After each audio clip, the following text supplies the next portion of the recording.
So guys, no, yan na yung finish nya, no. So ilang araw ko rin yan na pinturahan. First time ko lang guys magkulay ng ganyan. Ayan na yung itsura nya. So mas maganda yan kung sa umaga makikita, no. Gabi kasi, so last 10 na ng gabi, katapos ko lang maglaro ng basketball. So ayan,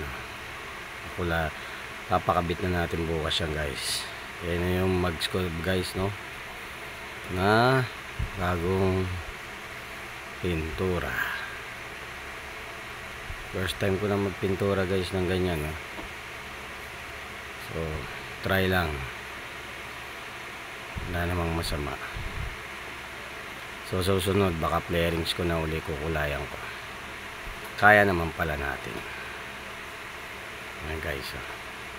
Ganda, di ba? So sige guys, no, dali lang magkulay guys, basta marunong lang kayo sumunod sa instruction ng mga nakalagay. Tsaka node lang din kayo sa mga vlogger din.